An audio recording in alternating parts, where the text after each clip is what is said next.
I make it look easy. Yeah. Mayweather with the defense. I don't care what a critic got to say, I got them picking up the pieces. That to me, you really playing with your life, I'm about to come and run it all back. I'm the new era, about to snap back. You ain't fitting for it, cause you all cap like. Hold up, I shoot my shot, wait, hold up. I'm really about to run this, go up. You know it's all net when it go up. Ain't got no other plans, you don't need to understand, ayy. We on overtime, you don't need to understand, ayy. You just show them how to do it when you don't know what to say. Tell me how you plan to win if you plan to play. Moving fast, already gone, yeah, but you bringing me back. Try to double cross me, dog, just let me relax. Stop assuming what we doing. Keep it moving, what we doing. Cause it can get big right. Cause it can get big right. Cause it can get big right. Hey, please don't play no games with me, I promise I'm too much. Hey, I can never let up even if you had enough. Hey, this ain't for the faint of heart, we always playing rough. I had enough, it ain't luck. I needed a vision, I needed ambition, I needed a mission to beat in submission with no intermission. I see the collision, the crash in the distance, they coming off track, no. Now when they ask what's the motive, don't talk about the show them. They all about to see what I mean in the moment. I gotta keep going, I'm shaking the dice and I'm keeping it rolling, they already know. Ain't got no other plans, you don't need to understand, ayy. We on overtime, you don't need to understand, ayy. You just show them how to do it when you don't know what to say. Tell me how you plan to win if you plan to play. So, moving fast, already gone, yeah, but you bringing me back. Try to double cross me, dog, just let me relax. Stop assuming. All right. Salute. ATP, what's really good, man. We back at it with another one, man. Shout out to everybody who was in the building. Yesterday was a complicated day. Couldn't come on. Really wanted to come on and do this show yesterday, but hey, man, listen, man, we following up today. Obviously, a lot to talk about. The elephant in the room is that there's a lot going on right now in boxing, right? I mean, and that's what it comes down to, right? There's a lot going on in boxing. We're getting to the end of the year. Going into 2026, there's going to be a lot of, I don't want to say changes, but, you know, it's going to be a different looking year, right? You got Zuffa Boxing, obviously, and Dana and Turkey and Nick Khan trying to put together what they're doing in 2026. You've got that new network deal with Paramount that Dana White and the UFC and I would assume TKO and Zuffa Boxing would benefit from it. $7.7 billion. They'll be rolling that out as well. We've got the Ali Act that I believe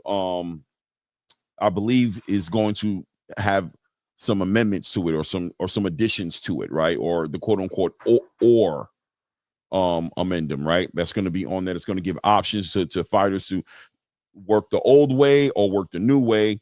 And of course, we have Terrence Crawford who's protesting, right? And I don't even know if he's protesting necessarily. At this point, it seems like it's final and done with. And you know, we'll discuss that today and speculate because that's all we can really do.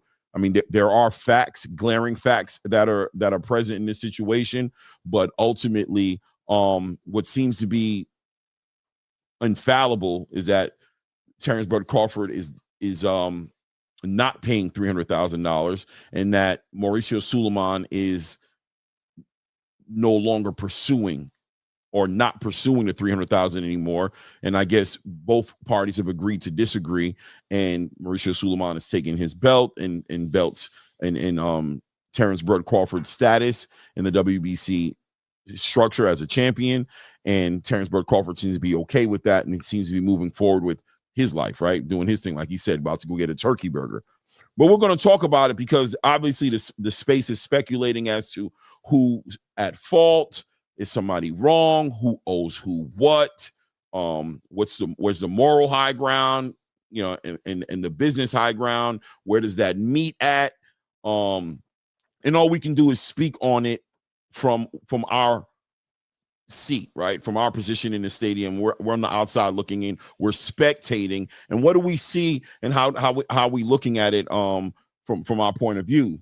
We're also rolling out as much news as there is there. We're rolling into Lamont Roach and Isak Cruz tomorrow. The weigh-ins are in. From our understanding, Stephen Fulton has missed the weight on the scale.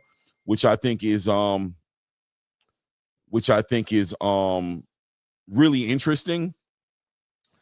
That we'll talk about that, right? Because Stephen Fulton, who was trying to aim for legacy and becoming a third weight class division champion, obviously is not going to be able to do that. He's going to fight, but not for a belt. That being said, we'll talk about that because I question the focus. Obviously, he's coming up in weight from another weight class, so should we be looking at the camp differently? Did Stephen Fulton properly prepare for this fight? If he didn't even make weight, what has he been doing? You know, O'Shaquie Foster seems to be somebody who's very dialed in, who's looking for the opportunities. He's looking forward to get his biggest paydays. He's got people like Shakur Stevenson in his crosshairs. He's mentioned that Gervonta Tank Davis. He's mentioned going up in weight, period, right? So this fight right here, which I think is one of the most interesting fights on the card, might have become even more interesting if you're trying to figure out who you're leaning to win the fight, right? We don't know. We don't know. And of course, we got the main event on there, and we've got two other big fights on the card, or at least one other big fight. For me, too, because we also have Frank Martin, who's returning to boxing after a long bit since the Gervonta Tank Davis fight he had, a year and a half ago, however long it was. We'd have to do the math and pull it up. But coming from some inactivity, now about to make his debut at 140 pounds against Ransom Bartholomew. And, it'll be interesting to see what he looks like. Also, a lot of these PBC fighters just not really active. And I don't think that's a good thing. I think we've seen some fighters suffer from that. Stephen Fulton being one, I think, has not been active enough. Caleb Plant, we saw what happened with him and that struggle fight he had with Trevor McCumbee that he ultimately ended up looking, it was entertaining. He ended up stopping Trevor McCumbee. And of course, we saw his last fight with Armando Resendez. And if you really look at his activity, I don't know if that correlates, if that's just a coincidence or not, right? But it'll be interesting to see Frank Martin transition back into an active fighter status in the ring in real time, because I'm sure he's always been an active fighter as far as his availability, but not inside of the ring. We'll see how that looks, and we'll talk about that and what that might look like tomorrow, what to expect from him as well. We'll also, I believe, maybe having a special guest on the show halfway through. I believe we might be having Bernard Hackett, Jalil Hackett's father, maybe stepping into the building, and we'll get to talk to him a little bit about what Jalil's got planned going on for the rest of the year, what he's going to be moving forward with, what's been going on. We know Jalil Hackett had a bit of a roller coaster past year and a half with a split decision loss, controversial, by the way, split decision loss with Jose Roman Vasquez, and I hope I'm saying Gonzalez. Who did he fight? Was it Vasquez or Gonzalez? I'm trying to remember who it was. It was Vasquez. Yeah, it was Vasquez.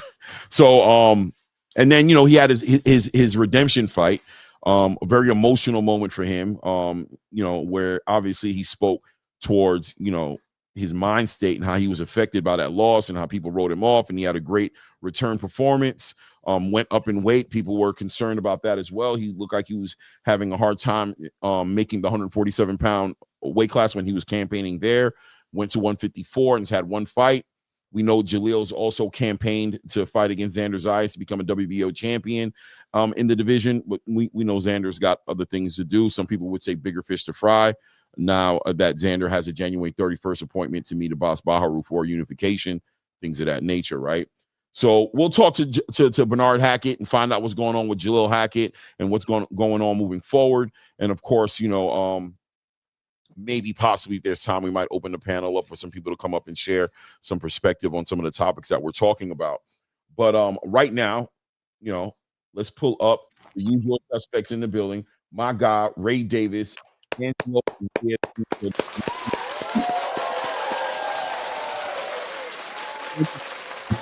what up? How are you guys doing today? I wanted to do a mental health check on everybody. Shout out to everybody. Do your mental health checks with friends and family. Make sure everybody's okay, because the world is crazy. And, sometime on the surface, it looks one way, but below the surface, it can get a little deeper. So be patient with each other. How you guys feeling, by the way? Mentally, we good? How you guys get some good sleep last night? How you guys feeling? I work overnight. No sleep. Me too. Me too. How you doing, Reyes? Always, guys. Blessed to be alive. Again, I think it should never really be forgotten, no matter how hard your day may be. The fact that you're getting a chance to have the struggle is still better than not being here at this moment. So I think just being grateful always to be alive.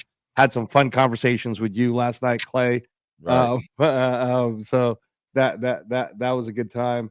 And yeah, man, overall, there's so many things to talk about just in the positive side of what's going on in combat sports media today, right? That it's crazy. Mhm. It's really moving forward.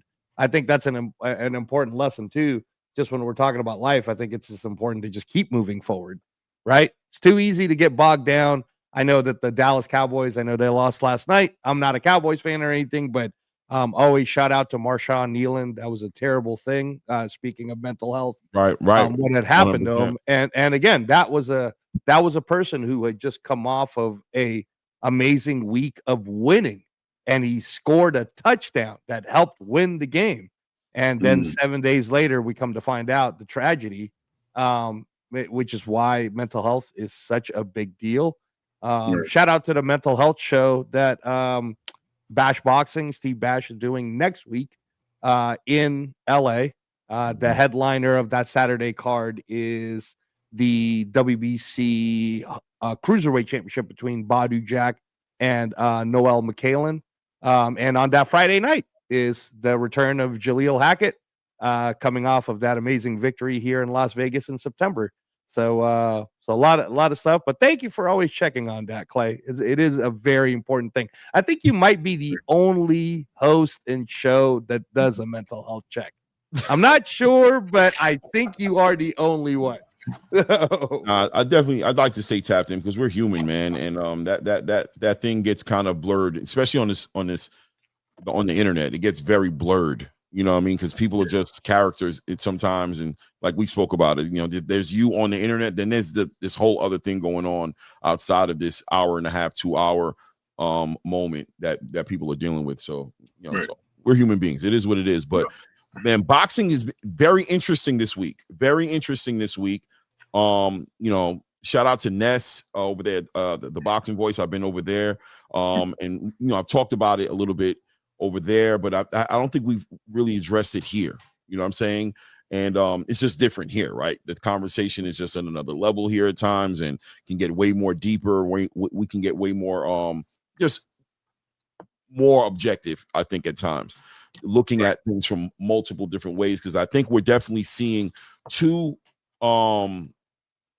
people, or a body, a sanctioning body and a fighter, going at it in disagreement of the way things should operate in between them, right? We got Bud Crawford on one side, who believes that, you know, the way the WBC is coordinating and dealing with these sanctioning fees, which I think is just a conversation that's always been here in boxing. And, you know, Floyd Mayweather has spoken on it. Errol Spence Jr. spoke on it. I mean, just multiple different boxers have spoke on this sanctioning body fee, what it's there for, what it does. And it just seems to have come to head in this situation.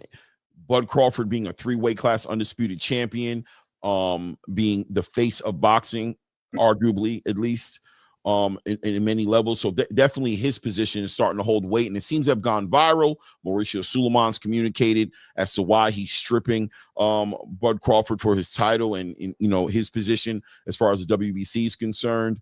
And then we got the fans. We got us out here who's processing and taking all of this information in and trying to make sense of it all, right? That's what we're all sitting here trying.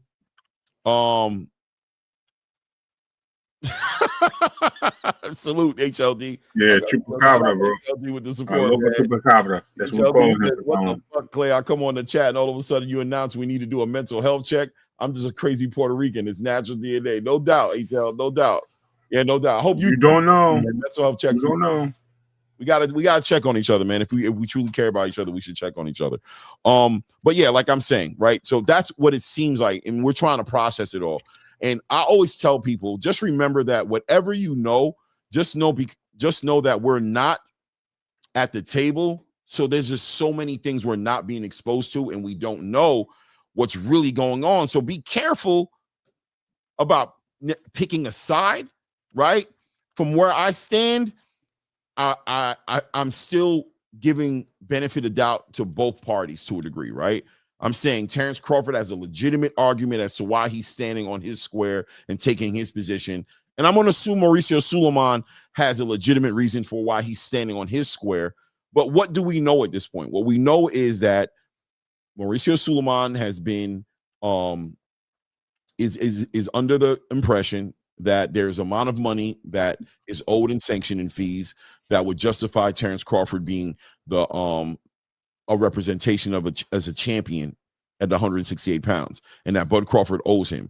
But Crawford seems to believe or have an understanding that he doesn't owe that much, that he's never agreed to pay X amount of dollars, and but also has said that there was an agreement, there was an understanding of what I would pay, and that you just didn't want to accept that the other sanctioning bodies fell in line, accepted this for what it was going to be, and that you are trying to be above, bigger than the program, you know what I'm saying? And that you're more important and we should pay you. I'm not doing that. I'm opting out of that. That being said, Mauricio Sulaiman's exercised his right to remove the status of Terrence Bud Crawford in the WBC.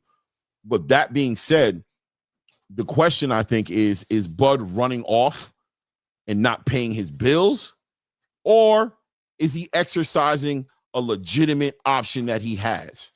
And that being said, not doing anything wrong, just exercising something that's on the table for him to exercise. And if it isn't that, then why isn't there a lawsuit? Why isn't legal things being taken place that are going to put Bud Crawford back on his in his place and give Mauricio Sulaiman what he needs, because he has a business to run? Why would you leave $300,000+ on the floor and just walk away with it and say, hey, no big deal, I just want to? It's very convenient to say that, but I don't want to be long-winded because that's my jacket. I'll definitely do that. I'm going to give you guys on the panel. I just wanted to get some perspective and get some ideas what you guys thought about. So, yeah. I just want to touch on this real quick and say, I think it's diabolical, right? So, first of all, if it was a situation, why do you publicly announce it, right? Publicly announcing and saying that you feel some type of way because you're trying to embarrass the person that is in the right. You're trying to make everyone go against them, and you're trying to turn this into a bashing of the person that is leading the charge.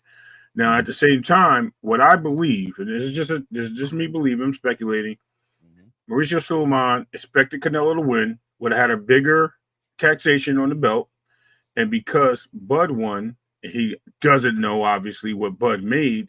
He's trying to calculate some fees to try to ramificate the difference in between Canelo and Bud winning. That's one thing. Two, if they had an agreement on what was to be paid to every other sanctioning body, what makes Mauricio Sulaiman so special where that purple belt costs an extra 6%? That's another thing to think about. And if that was the case and it was an extra 6%, like you said, where's the legal sense behind this? Where's the agreement? Where's your lawyers telling you not to say nothing publicly? We're going to serve this guy and we're going to go to court and we're going to get your money and damages. Why isn't that being brought up? Why isn't that not happening? Reason why that's not happening. Oh, not to mention, why is Mauricio Sulaiman responding with a poster of Bud Crawford and autographing it on stage at the WBC conference convention and having other peoples of his committee autograph it like it's some type of spectacle? There's a lot of things behind this that are just fishy and smelly, and it just doesn't seem right. You know what I mean? This is not the guy you want representing you, and it's very obvious that this is the case because you want him to be your champion, but you want him to do as you say and bend the knee, and he's not doing that.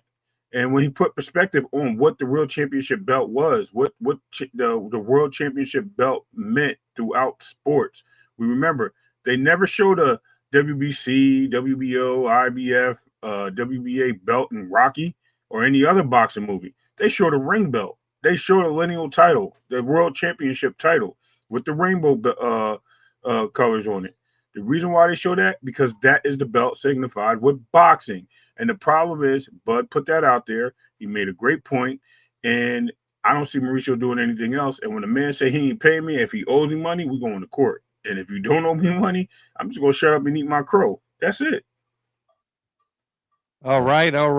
Just a quick Yeah, retraction, guys. Yes, Ray Davis did mean to say 0.6%, because obviously it would be ridiculous for 6% Right. of anything. That, So that was Canelo.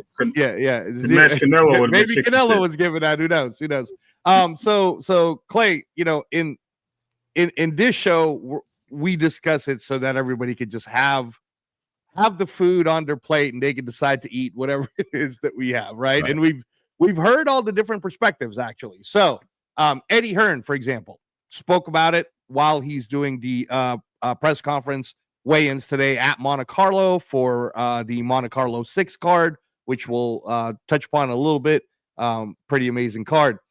And the way he said it was, because he said he could see both sides and he's not really taking a sides, but he said from the Mauricio Suleiman side in the WBC, imagine if here's Terrence Crawford, he goes into this restaurant, has this amazing meal, and then gets the bill, and then Terrence Crawford says, I'm not paying that, damn, and walks out the door, right? Like that's one perspective. That I like that example too, by the way. When he said that, I was like, okay.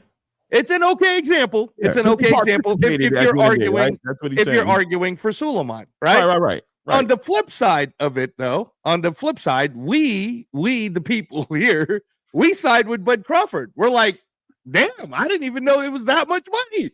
That's crazy. How? I mean, the last time I checked, I don't think Jalen Hurts paid a sanctioning fee to keep his Super Bowl trophy. Right. I don't think SGA paid the NBA a sanctioning fee to be able to touch the NBA Finals trophy. What is going on? And there's actually legitimate people in the casual sports fan base, college football, NFL, NBA, who are like, we didn't even know that was a thing. They're literally asking that question. They're like, I didn't know you had to pay for this stuff. And now the question starts to be asked, which Ade Oladipo, shout out to Ade, did a little 12-minute segment of this on his podcast. And he asked the question, what exactly do you do? Like, why do you get this money? And he said, he said he sides with Crawford, but he would actually like some true clarity as to why fighters have to pay said sanctioning fees and what these sanctioning bodies actually do. And then he gives the example where he says, because if one of your jobs is to keep the integrity of the ranking system, how is it possible that someone like Ryan Garcia, who just lost, gets an automatic title shot already for the WBC? Year ban? Right. He also then says, no. Then Ade also talked about, for the longest time, Benavidez was sitting there waiting forever to be the number one mandatory to fight Canelo, and yet Canelo never had to defend against Benavidez. So what does the sanctioning bodies actually do? And I'll land my plane on this. Now we have a very smart, intelligent lawyer / now president of the WWE.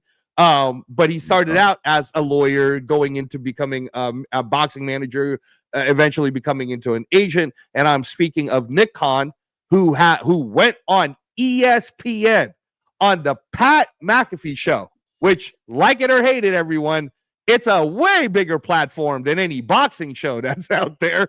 ESPN, Pat McAfee. Yeah, and in which he said, yeah, man, did you see that ridiculous thing? And where they're making Terrence Crawford, who's an amazing fighter and put on a great performance for us, and Canelo Alvarez put on a great performance for us. But man, 3%. And then that's what he was using. I guess that's the figure, right? 3%. And this is what we want to get rid of. We want, if you guys, and he kept saying in terms of Zuffa boxing, we're not touching the Muhammad Ali Act. That's there. And for any fighters who'd like to continue doing it within this process and within this sanctioning bodies, go ahead. But if you'd like to try our way and what we will be doing, which is going to be growth of the sport more exposure, storytelling, insurance for the fighters during training camp, and on and on and on about all the benefits you get if you want to sign with Zuffa Boxing, right? Consistency, no effery, so to say, on Ryan Garcia gets a title fight after he lost, like, because we know that doesn't happen in the UFC. That's 3 title fights in a row. Right. Activity and on and on. So anyways, shout out to Nick Khan. Shout out to what they've been doing over there at Zuffa Boxing. At the end of the day, all I care about and all we care about is what's best for the sport.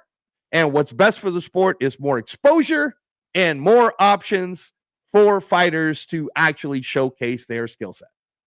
Yeah. And I think that the topic at hand, and I'm looking at the chat, obviously, because that's what we do, right? We're talking and we try to interact with you guys, but obviously we got to get the information out there and get some perspective out, at least from where we stand on what we're dealing with. But I think the big topic here is, are the boxers, are the fighters okay with the way things have been operating?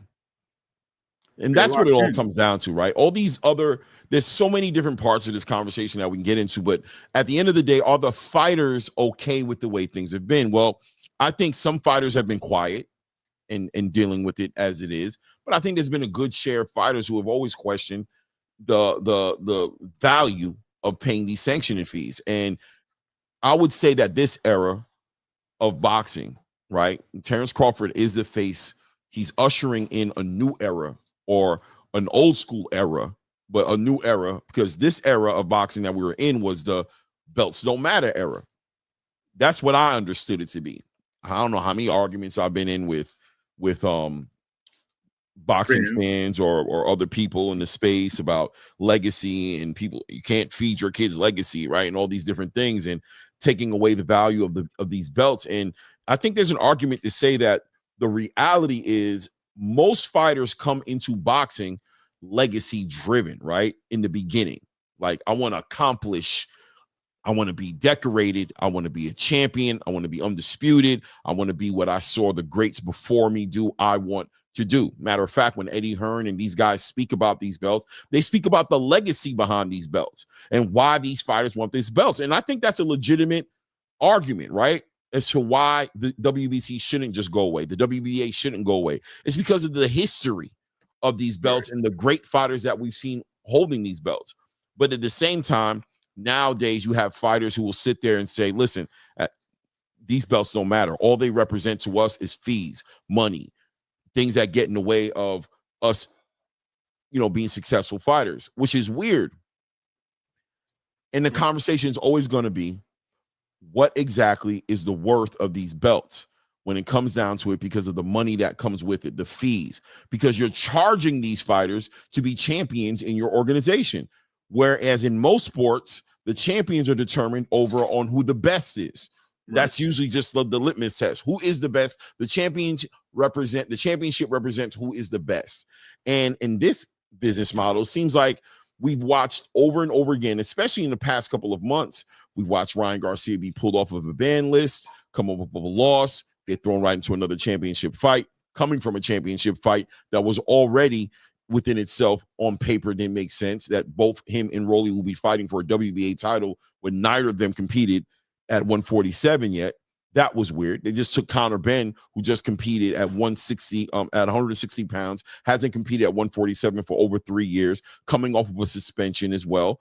And he's been made a mandatory to fight the winner of Ryan Garcia and Rolly Romero. We watched Errol Spence come off of a dominating loss against Terrence Crawford at 147, get put right up to number one in the WBC at 154. And we've just watched a mockery been made of this system over and over and over and over again. So was it far-fetched that a fighter who's paying into the system would look at the system and say, what are you guys doing it? Is it fair to question what is your purpose, and are you serving that purpose? And if you're not serving that purpose, then what am I paying you for in real time? If you're not doing the job, if I hired you to clean my house and my house is dirty every day, I'm to the point to where now I'm washing dishes, I'm vacuuming, but you're coming to me every Friday for a paycheck? Well, after a while, I'm just going to be like, well, what purpose are you serving? I'm paying you. You're supposed to be serving a purpose, but I mean, I'm literally cleaning my whole house, and I have a housekeeper, supposedly. One would argue I have one because you come every Friday for the paycheck, but one would come to my house and ask me, where's my housekeeper? Because my house is upside down. So it's honestly taxation without representation. And just to make sense out of what you're saying, besides the Ryan Garcia, Rolly Romero situation, what are all these conclusions? What are all these things have in common? Only one thing, and I don't know if anybody recognizes it, it's the WBC. The WBC seems to be the major problem. Everyone questioned the situation with the belt. It's always been the WBC. When Earl asked his question, the response came from not from Mendoza, not from Guerrero Ramirez. It came from the WBC's Mauricio Suleiman, right? It's always been excuse me one second, but it's always been hold on. It's always been the WBC has been that's cool. It's always been the fact that the WBC has always been the one headlining all these situations. It's always been like some turmoil here. So it comes to see that green belt is, which is probably the one that everyone wants because it's the bright green leather belt that everyone likes with the shiny little circle on it, got the world globe, you know what I mean? Got the faces of the champions on it from years past. And that seems to be attractive, right? Other than the ring belt. So that attraction, I think they're trying to say draws the most out of all the other sanctioning bodies, which I thought they were on an even playing field to begin with. They all came to some gentleman's agreement to collect the fee from everyone the same. Why is the WBC the only one that's representing, for some reason, everyone, representing what extra fees should be paid, talking about what they do to support boxing? And you even got Oscar De La Hoya, who looks like he's in the pocket to Mauricio Suleiman. I hate to say that, and I don't want to speculate, but it just sounds crazy when he does an interview like that while he's mad at somebody. It's just diabolical, to say the least, that this is going on. And I don't want to be the one to bust their bubble, but that green belt is nothing but trouble. I'm just keeping it real.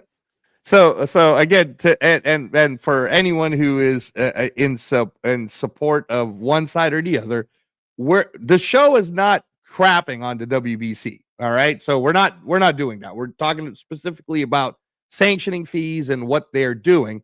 So, for example, just so that you guys know, because this is going to be a subject that comes up a lot, the Muhammad Ali Act. Did you guys even know that the reason why the Muhammad Ali Act was put into place is because the FBI indicted the IBF? And that's why in 2000 it was put into place, because there was corruption going on in boxing and it was being federally looked at, right? It was Senator John McCain, rest in peace, who was kind of like talking about it and putting it all a front for everybody. So the Muhammad Ali Act exists because sanctioning bodies were corrupt in doing things wrong, right? Now you're going to attack a new group for the people who just get your facts right. A new group who's not erasing the Muhammad Ali Act. They're just giving it an extension so that fighters have more options in order for them not to get screwed in whatever way. And I say that to say, because I said it to you privately, Clay, but it's coming out now, more public. Remember I told you that Jai Opetaia, because they keep messing around with them, that these sanctioning bodies who's supposed to be forcing these other people to fight them, they won't let that person be fought, because Jai Opetaia is the scariest MFer out there at cruiserweight, right? Well, guess who's showing his fight tonight? UFC Fight Pass. UFC Fight Pass? Really? You're going to let Jai Opetaia, the Ring Magazine cruiserweight champion of the world, who everyone believes Benavidez couldn't stand a chance against that guy because he's just too big and strong. Love Benavidez, but when we're talking Jai Opetaia, it's different. And now Claymore, he's going to go to UFC Fight Pass. Sounds like breadcrumbs to me. Welcome to Zuffa Boxing, Jai Opetaia. He'll probably become the heavyweight champion of the world for Zuffa, which will eventually land him to become the Ring Magazine champ, because he's already Ring Magazine champ at cruiserweight right now anyway. So anyway, go ahead. Yeah. There's definitely multiple things going on at the same time here. I mean, and like I said, it's the end of the year and so many things are happening. Like I said, you got this new organization popping out in 2026. It looks like they're going to be coming out strong. They got a big platform, a lot of money behind them, obviously. And then you also have, what looks like to me is coming to a culmination, which is just Terrence Crawford maybe have just remove the pebble out the way, and this might avalanche into something deeper, which is the bigger conversation, which is the way boxing works right now. Is it sustainable? How do the fighters feel about it? And I think it's going to be a big tell sign to see what fighters choose to do when the options are laid out to them on the table. The direction they go in will be very telling about how they feel about the way boxing has been. You know what I mean? And like you said, the Oscar De La Hoyas, the Eddie Hearns, there's definitely people who benefit 100%, who seem to be benefiting on the way boxing is currently. But there's definitely people who are not benefiting, who don't see the benefit in least. And it seems to be the fighters. And I know as far as the fans are concerned, there are arguments there to say that we're not benefiting either, because there's a lot of across the street politics. There's a lot of fights not being made. There's a lot of things as far as from a fan's point of view that I can say we clearly complain about with the way boxing is. So look, man, the people who are winning and who are okay with it they're gonna fight for it to stay this way. The Oscar De La Hoyas, the Eddie Hearns, the Mauricio Suleimans, the people who are benefiting from the current state of boxing are going to make legitimate big arguments as to why they don't want nothing to change. When you watch Oscar De La Hoya sitting in his mansion, commenting, doing his clapback Thursdays, walking around getting his abs surgery on his abs and all types of stuff to keep him looking 20, 30 years younger, he has no complaints in the world. Boxing is great the way it is for him, right? Well, and you look at somebody like Terrence Crawford or Jai Opetaia or David Benavidez or Shakur Stevenson even, or people who just can't seem to get a break. They might look at the way boxing is and have a little bit of a different perspective on it. It is what it is. Shout out to my brother HLD with the support, man. Thank you, HL, by the way, man. Thank you so much for supporting the channel, man. I appreciate you, man. HL says, you don't go to the barber, see his list fee is $50 on the wall, then ask him again. That's what he charges. Sit on his chair, get your haircut, and tell him I'm only paying $5 because that's what you pay others. I like it, but let me put some perspective on what you put here, right? I can sit down in a barber's chair, get my haircut, look at it, and say, you fucked my head up, bro. You feel me? You feel what I'm saying? You fucked my head up, bro. I've done it before, right? And he doesn't get the bread that, you know what I'm saying, offer me that way. Or if he does, we don't do business anymore, right? But I do feel like this also. That right there is a situation where the barber could say, you owe me money, and he can get the money from me. Why isn't Mauricio Suleiman pursuing his money? That's all I'm saying, right? Like, fine, if this is the case scenario to where Terrence Bud Crawford legitimately owes this man $300,000+ because Bud speaks about 100,000 and 300,000. If Mauricio doesn't go get his money, a lot of speculating going on, right? But I think the facts, if we just speak directly to what it is and what's happening, there's an inconsistency there. And I think, like I just told Ness, I just don't think it's as black and white as people want it to be. There's a gray area that these guys are operating in. Bud Crawford is very aware of this gray area and the loopholes that are in this gray area. He's exercising his rights inside that gray area. And Mauricio Suleiman doesn't seem to be as all righteous or all right in the situation as people want to paint him to be. He doesn't seem to be a victim as much as people claim him to be. It is what it is, right? More importantly, the conversation is, for me, where does boxing stand with the way boxing is moving right now? And it seems like there's some controversy in there. Right. And what I'll add to it, because you and shout out to HLD. Thanks for everybody who continue to support the channel. Terrence Crawford isn't the first person to do this. The only reason why everybody's talking about it actually is because Mauricio Suleiman came out and said he didn't even apologize, and And that was the smoke. I mean, if you guys are looking for a smoking gun, I guess, if Mauricio never said nothing, Terrence would have never came back with something else. But Mauricio struck first. So then Terrence had to say something. But just factual history, because we like to bring it up on ATP Combat Media, Miguel Cotto didn't pay a sanctioning fee back in like 2015. And that was with the WBO. That's from his own country, man. The WBO's in Puerto Rico. And he's like, I'm not paying that, right? Floyd Mayweather didn't pay the WBO a sanctioning fee back in 2015. Remember the whole Carlos Baldomir fought Zab Judah. It was supposed to be for the undisputed, but Baldomir's like, I'm only getting paid this much. I can't even afford to pay these other 2 belt sanctioning fees, right? So at what point does something like that, where a man like Baldomir, who was such a huge underdog against Zab Judah, who at the time was the undisputed champion, couldn't even afford to pay for the haircut, HLD, right? He couldn't even afford to pay for it. And that is what's broken, which is what Nick Khan's saying. The sport's been broken, and Zuffa Boxing is going to fix it. So I, for one, in the U.S., is willing to be like, I'm open to it because I would actually like to see boxing back again on free television like CBS. And unless Top Rank wants to give me that, or Matchroom, or Golden Boy, which they're all not, and unless the sanctioning bodies want to take all this pool of sanctioning money that they keep collecting and somehow create a TV rights media deal so that we can actually watch all these fighters, the same way NBA, NFL, Major League Baseball, all these groups have done. I agree with what Zuffa's doing. They're saying you guys have not invested back in this beautiful sport. That's what we're going to do. We're investing back, starting with a Muhammad Ali enhancement so that fighters can actually choose. So no one took away anything, Clay. In the state of boxing, it can stay the same and we can talk about it. Or let's see what happens in 2026 with everybody else's other choices. It's actually going to be very interesting to see these different approaches to the sport coexist.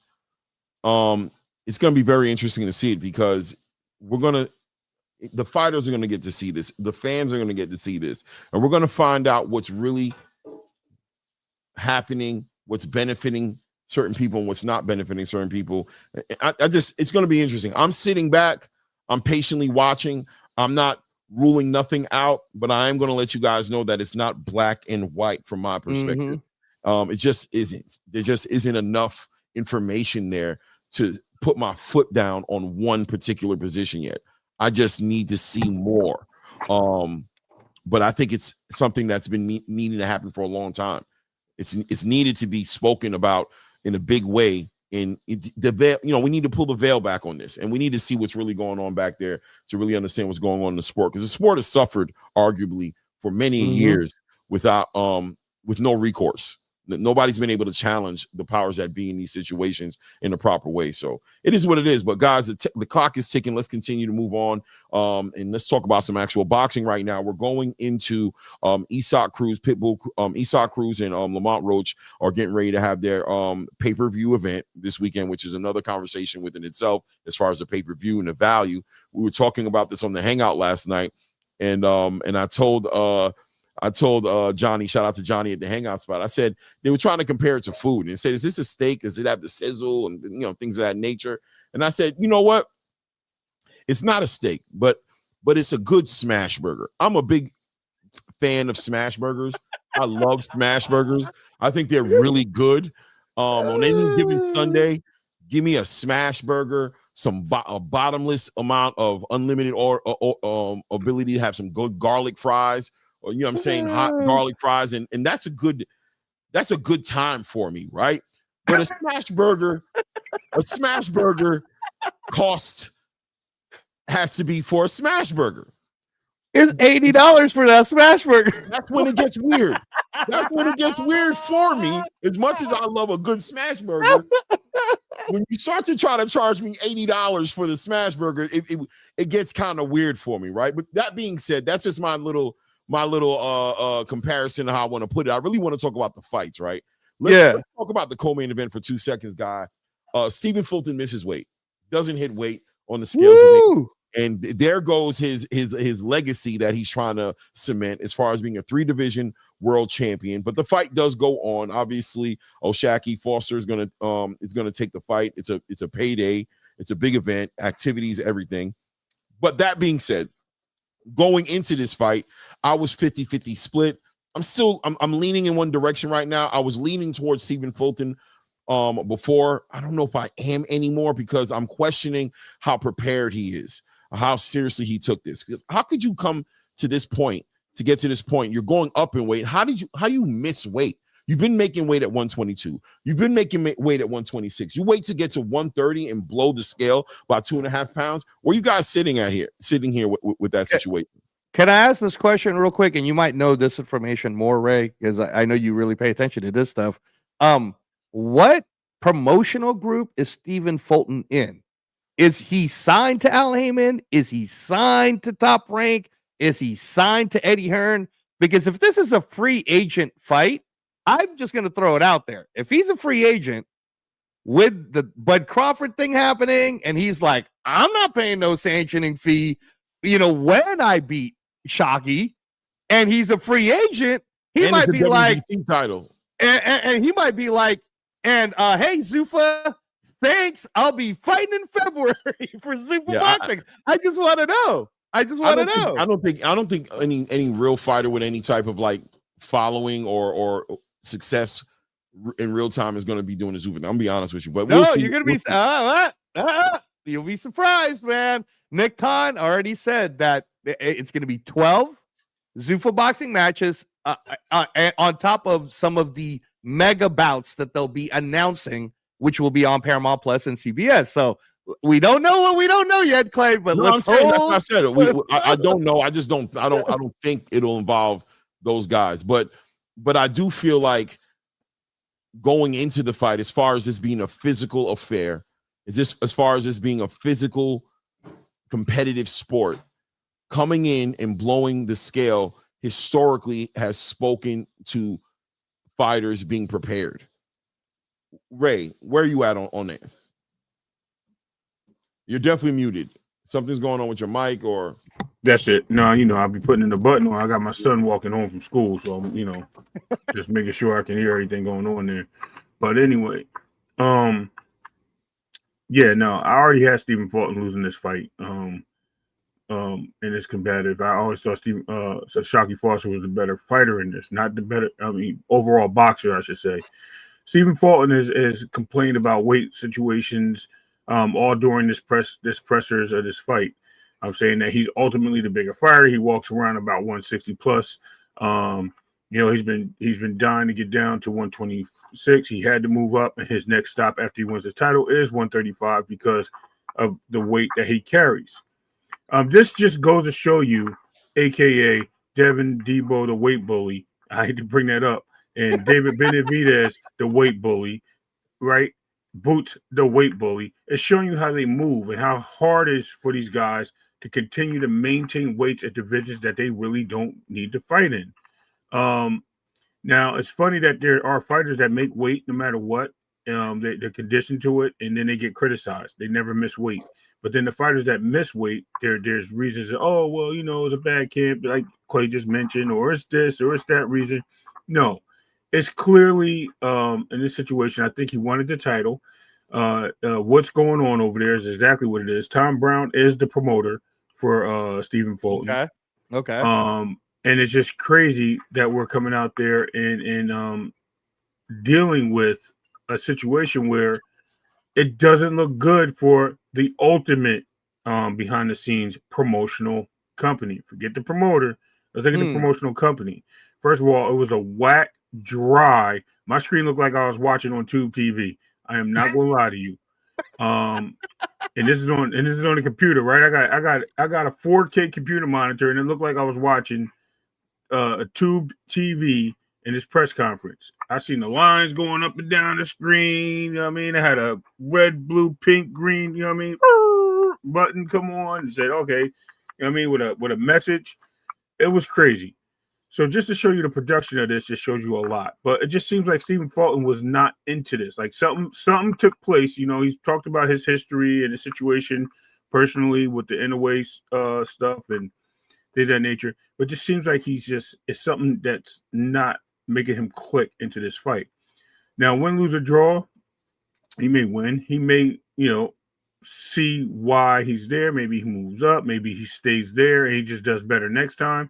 Because on the other half of this, we got to remember, Shockey Foster has been playing around at 130 for a long time, close to missing weight multiple times, killing himself on the scales. And himself has always come in as a fighter that has struggled in talking about moving to 135. So all in all, was Stephen Fulton playing mind games? Was he really sitting there wanting to fight? I mean, I doubt Zuffa has anything to do with this at the moment. Maybe it does. We don't know. What we don't know won't kill us, right?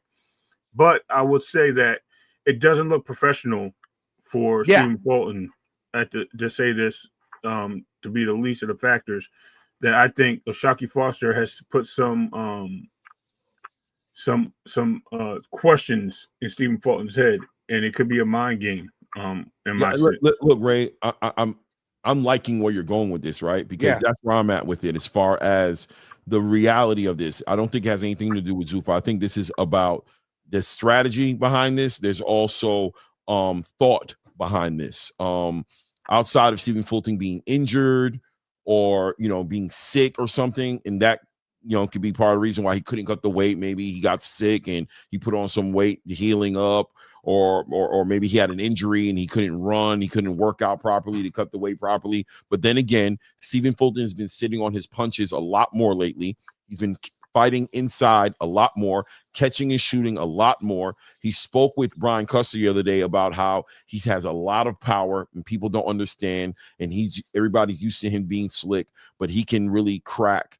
Listen, man, everything, all the roads and all the breadcrumbs are leading down the line that Stephen Fulton, even the way he fights, I've been questioning going to that Bozy Ennis system, that he seems like he wants to be a more explosive knockout puncher. He really wants to get it out the mud on a traditional Philly style of boxing kind of way.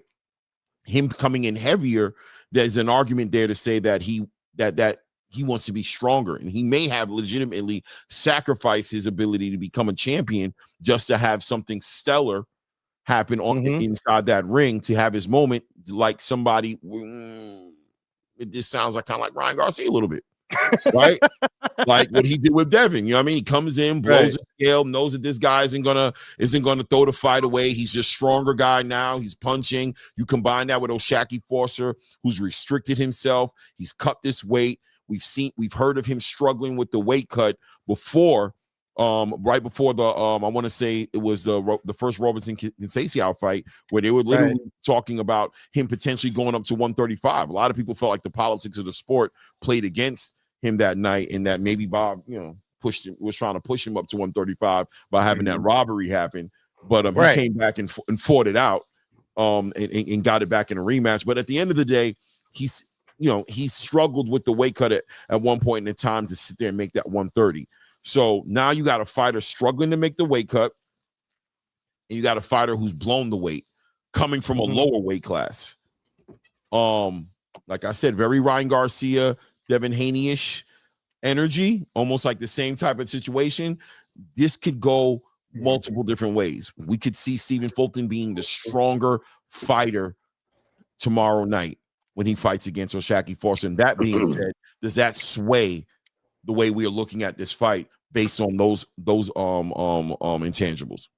Yeah, I was picking Fulton anyways, and I know Ray was picking Foster anyways, and I think it was you, Clay. Now you're 50-50 because you were swinging Fulton, but now you're thinking Foster because of the weight thing? No, I was leaning towards Fulton, but I ain't gonna lie to you, I'm thinking Fulton. Okay. So I'm thinking Fulton because I believe that Fulton is going to be very strong he's tomorrow. And now it's going to be up to Shockey Foster to win these rounds, to move, to use his lateral movement, to use that jab, stick that thing in Fulton's face all night and win rounds. And I think Fulton's going to be cutting the ring off. I think we're going to see that Jack Catterall 2.0, that Bozy Ennis style is going to really show up tomorrow night because Stephen Fulton is going to be as strong as he can be. He's not going to let the weight cut because I've questioned his chin at times, and I think the weight cut might have had something to do with it. I think he's been chinny at times, especially since the Inoue. I've seen Carlos Castro sit him on his pockets, catch him slipping, and he argued almost lost that fight. You know, I mean, a lot of people wasn't in agreement with him winning that fight. He looked better with Brandon Figueroa, but Brandon Figueroa, anyway, like I said, strong Steve Fulton tomorrow night, the bigger Stephen Fulton tomorrow night, the bigger fighter in the ring is going to be potentially Stephen Fulton. It looks like it's going to be. And O'Shaquie Foster, you combine that with O'Shaquie Foster potentially struggling with the weight at 130. Definitely looking forward to being at 135. He's spoken about it. I'm speculating as to how easy he's making the weight cut, but I'm thinking I'm right. I'm on the right path talking about that. I think this is going to combine itself to be something interesting tomorrow night inside of a ring. Right. Okay. Hey, did we give our official on record prediction for Roach Cruz? No, not yet. We're going to write it down. Okay. This time we writing stuff down. All right. Yeah. Hey, man. Hey, I want to make sure. I believe you because I listen. O'Shaquie Foster is going to show you the footwork, the boxing skills, the talent, the vision. That I think he has the best vision in a square circle. Okay. When I tell you that guy's got like sonic vision, usually got sonic hearing, but he's got like sonic vision, bro. He sees every flinch before, like eyes wide shut. And when I tell you he's on point and removing himself from danger and striking when the iron is hot, he is very, very good at that. He anticipates a lot of things and he makes sure he makes the right decisions. Now we can all question that last fight with the Kaseki, and you know why we question that fight? Because Stephen Fulton had no choice but to engage in Kaseki, so there was no decisions to be left on the table. No, you talking about O'Shaquie Foster? Yeah, you're talking about O'Shaquie Foster. Shaki, I'm sorry, thank you. I don't know. It's the names, bro. My bad. They kind of close, but anyway, Shock was definitely out there to prove himself, right, and getting that square circle and stand toe to toe with this guy instead of running back footing away from Shaki Foster. I'm sorry, Kaseki, when he dominated that first fight and was robbed clearly by Top Rank, who did not even want to give the rematch to him. Right, he had one fight deal after that. And that was his last fight. And the WBC clearly, they did something right. Clearly seen that it was some wrong justice there by Top Rank and forced that fight. Mandated the fight, yeah. Right. They mandated that fight to be a rematch. And look what happened. You know what I mean? He went in there and said, I'm not going to leave myself out there to lose this fight anymore. So I totally get it. And I think it's crazy that took place. So at the end of the day, we have to give credit where credit's due. Now, Fulton's a great fighter. Yes, he has an opportunity to be the bully in this fight. And I think that being bigger, the bigger fighter comes into play when they first had their presser back in August. And O'Shaquie Foster said, yo, man, you're a little man. He's like, bro, I'm bigger than you think.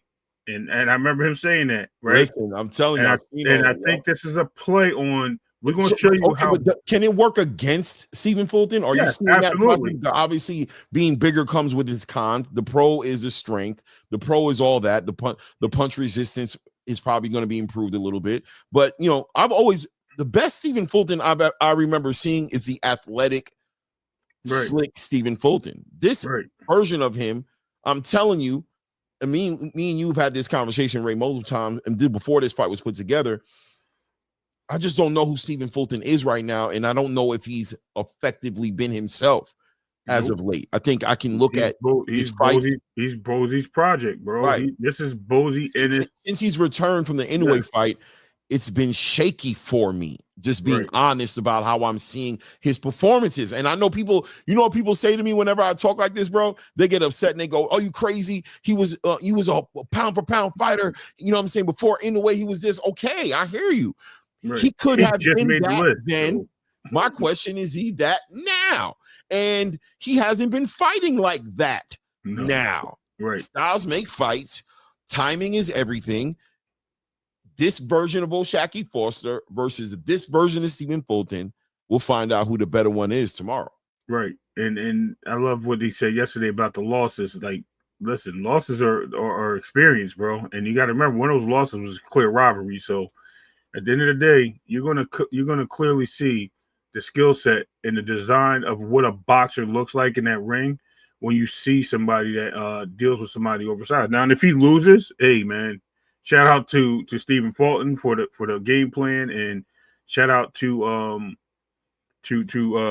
Ashaki Foster, because you should have moved up a long time ago anyway. But at the end of the day, you know what I mean, it plays its role, it plays its parts, and we'll see how this fight goes. Hey man, I'm just looking for an exciting fight, and I think it's close to 50-50. Yeah, I think it's going to be fight of the night. I got faith. I believe this fight is going to be really like that. Let's find out. But guys, I got somebody in the background I want to pull up here. You guys might not know him. I don't know why you wouldn't, but if you don't, you're going to know him now. This platform is going to welcome him because we haven't seen him here before. But I'm definitely following him and his son and what he's been doing, and definitely interested in what's going on with him and his son right now. Let's bring him up here, you guys. Hold on one second here. Let me do it right. Let me bring him up here. Salute to the guy Bernard Hackett in the building. How you gentlemen doing? How you all doing? How's it going? Great. We're doing great, sir. How you doing today? Man, I'm doing good. Appreciate the opportunity to come on with you. Yeah, I want to see if I can set this up. This thing right here is so weird. All right, we'll just do it like that. How you doing today, man? Good to see you. The beard looks thicker, man. You been growing the beard out a little bit? Man, been growing it for a while, man. I cut it off once or twice and said, man, I'm gonna let it grow back. No doubt, man. Good to see you, man. How's everything going? How's the family? The holidays went by. Everybody good? Were you good on Thanksgiving, or did you play yourself, man? What did you do to yourself? No, man. I tried to keep it healthy but good. I'm not really a turkey guy. So I ate some beef brisket, and I had some oxtail, and I had some fish that my daughter made, and I had some vegetables. I had some broccoli and asparagus.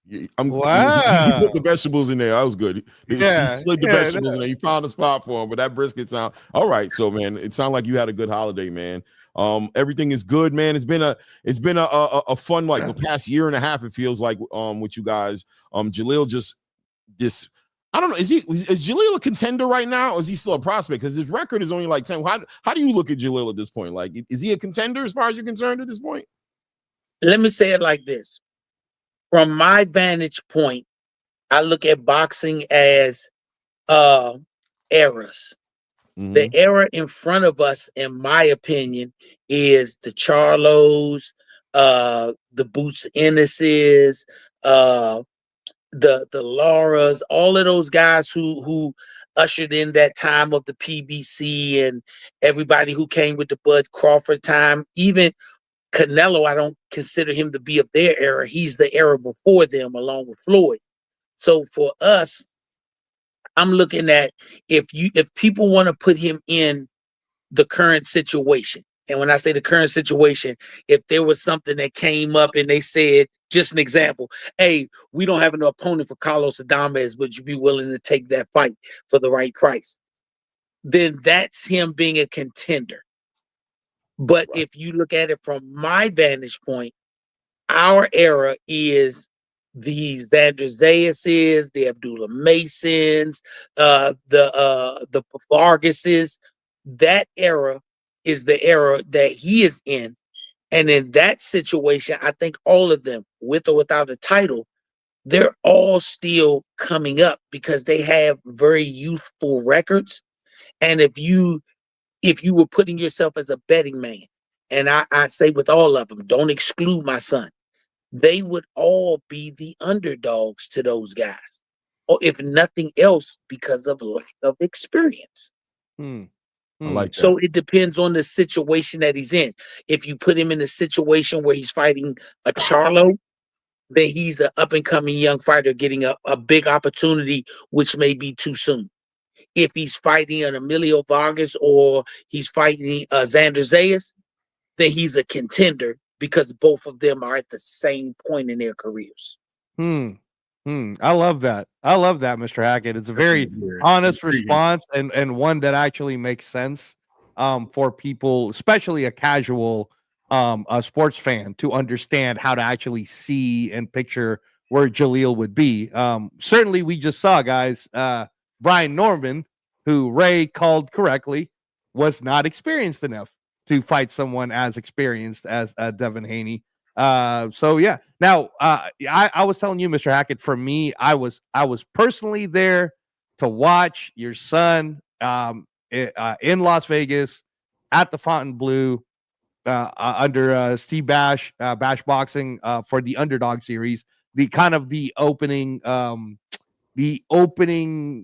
of the gate to Zuffa Boxing in a lot of ways, because they were talking about how this is kind of what we're going to feel. The underdogs, everybody's going to fight. He had a very tough opponent in that fight, but what really showed with Jaleel is his heart throughout the fight. A couple of times I was like, "Oh man, like this is getting hot." And for him to score that knockout, and for him to be so honest and raw with all of us in that arena and everybody else who got to watch it on TV, it was such an honest, emotional moment. There wasn't one person in that arena that wasn't a fan of him. At that point, the people who didn't even know him were like, I don't know too much about Jaleel's career, but now I'm going to look him up because I really like what he said, how he felt, what he was dealing with, and how he was able to conquer it all. So can you speak on that emotion? Like, why was it so emotional for him and for you guys during that time? In my opinion, I think Jaleel is like most of the young fighters. And when I say like most of the young fighters, the Abdullah Masons, the Emilio Vargases, and all of the Vargas brothers, they came up, in my opinion, they came up shielded. I mean, they didn't have to run the streets. They didn't have to do outrageous stuff.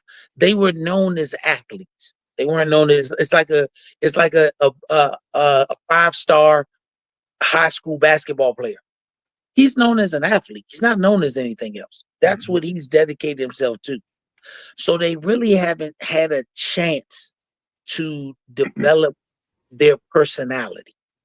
And when I say develop their personality, who they are as an individual, not who they are as a boxer. So when they go from the amateurs to the pros, and if you're fortunate, I always say that, fortunate enough to be one of those guys that signed with a major, then you're almost trying to formulate the personality of the company that you're with so that you find your way of fitting in. And his first foray into the pros, he was with Mayweather Promotions. Great time with them. I have no bad with any of them. But I think Jaleel was trying to fit the mold of the slick black boxer. I think Floyd Mayweather kind of accentuated that, like, hey, if you're around me, you're part of what I do, you are a slick black boxer. Right. And if you knew Jaleel from the amateurs, that wasn't what he was. In the amateurs, he was a wrecking ball. That was what he was. People feared his power and his stamina as opposed to fearing his boxing ability. And when he tried to fit that mold or find himself a medium ground, when people would say things about, man, I like his boxing, but if you take his power and stamina away, he could be beat, he gets touched, it weighed on him. I'm trying to be everything you want. Then when he went to Matchroom, and I want to say shout out to Mayweather Promotions because he did win the WBC youth title under their banner. Then when he went to Matchroom Promotions, Matchroom, I think, is they're more decadent. And now it's like, how do I find my way in here? Because now I have to reformulate myself. And again, as a young person, and he's only 22 now, so we're talking about as a teenager. Definitely. It's kind of now, how do I re-identify? And once again, shout out to them because we won the WBA Continental title under their banner. But it wasn't his personal fit. It wasn't a fit. none of these companies are bad companies. Sometimes it's the best shoe, but the wrong size. And when he got a new team, a new advisor, new everything, the first thing I say about them is they said, we want to get to know you. And when he gave them the initial speech, the one that the practice speech that you give, they were like, nah, we want to actually know you. Right. And when they took that time to know him, they told him, be yourself. Just be you. And at that point in time, he was like, hey, I got a team around me that says be me. And if you're from the DC area, you know, Jaleel lives in Southeast Washington. We live in Southeast, love our neighborhood. But most of his friends through the amateurs and through life were Latino. And specifically Mexican. And he went to school at Cardozo High School. That is uptown Washington, D.C. And everywhere has an uptown, and then they got a southeast. So y'all know that that's two different, that's two different places. So a little bit of a culture clash, a little bit of a culture clash. Yeah. So y'all know what I mean. Yes, so sir. when he was up there, he always felt like I'm fitting in because these are my friends. And so when we would go to like California or Vegas, and then when he was back getting ready for his fight, those friends and people that knew him from boxing, when he was out there, we were out there for a week or so, they were like, when we gonna see the Jaleel we remember growing up? And the guy that was just him, and he laughed, and they were laughing. They were, for the first time, we saw laughter in him in a while. And he told me in the room, he was like, hey, Dad, look, I'm going back to being me. I'm going back to being me. I'm gonna be happy. And when he did that, you know, it was crazy. It's some of the people who know us, like some of our guys from out there, like Moscata and his guys, Coach Silas, his guys, and some of the other guys that know Jaleel from the amateurs. They used to call him the Black Mexican as a little kid because he fought like a Mexican. Right. And that to him was the honor thing. You know, some of the other guys will laugh, well, you the black kid fight. But he grew up, for me, the best fighter I ever saw was have to split it between two. And that was Marvin Hagler and that was Julio Cesar Chavez. So me growing up with them and then teaching my son the sport, those were the guys that I would show him. I like Marvin Hagler for his resilience. Everything was against him. I'm cool with it. I'll take it and run with it, down to where he had to change his name because they would not announce him as Marvelous until he changed his name. But they announced everybody else by their nickname. And then Julio Cesar Chavez, he was a people's champion. The people, he was endeared and loved by the people because every time he fought with everything. And that was what I was telling my son, fight with passion. And because of that, he felt comfortable. And he was like, I'm going back to being me. I'm going back to being the Black Mexican. So when he fought, he did his thing. He won. He felt great. And it was like a stress. I didn't know he was going to do his interview like that. They actually told us, after you fight, there is no interviews, exit the ring. For some reason, they came in and interviewed him. And he just was being honest. He said, I'm free. I mean, I'm free. Yeah. And after that, he came back home, and I think I was in the house sleep or something. And when he came back in the house, he was like, I gotta show you something. And I'm like, oh boy, what does he have to show me? He done bought some tennis shoes that cost too much. He done did something. Right. He has a tattoo on his neck that says Negro Mexicano, the Black Mexican. Wow. So, that's a statement. That's a big statement within itself. So let me ask you this, right? So because you talked about the Mayweather promotion part of the journey, and then you went to Matchroom. I don't know. The part of me kind of feels like you're putting Matchroom in the past a little bit, which has me wondering what the status is with Matchroom. But I want to slow down for a second and say, when you moved over to Matchroom, during that period between the Mayweather promotion period and the Matchroom period, there were offers on the table. I remember seeing Jaleel kind of speak on a little bit this when you guys were kind of figuring out where you were going to go from there. What exactly was it about Matchroom in that moment in time that seemed to be the fit? I mean, you looking at MVP Promotions doing their thing right now. Obviously, there's whatever other promotional companies are on the table, but you guys picked Matchroom, and a lot of fighters are moving in that direction at that time. Boots moved over there. We saw Shakur work with them in a period of time. So even for me, from the outside looking in, it seemed like the best move you guys made. But for you guys personally, what were you looking for in this new promotional company? And even if you want to speak on what wasn't there at the Mayweather Promotions company that even had you moving on to look for another opportunity?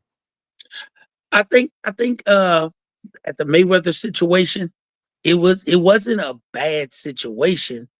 It was just the time had run its course. Some relationships, as far as business wise, run their course.